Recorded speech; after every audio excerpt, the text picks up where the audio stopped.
Moi!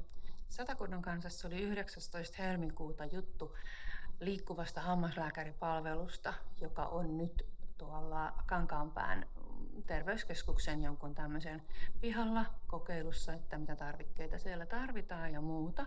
Ja se on tosi hyvä tämmöinen uudistus, millä voidaan parantaa, että se ajetaan sinne, missä on tarvetta ja mihin ei ole esimerkiksi nyt Luvialon tilanne, että ei ole ollut hammaslääkäriä pitkään aikaan, niin sitten se tulee 3 viikoksi tänne ja se on tuossa lähellä. Sehän voi olla vaikka koulun pihassa, niin koululaiset pääsee siihen itse kesken päivää käymään.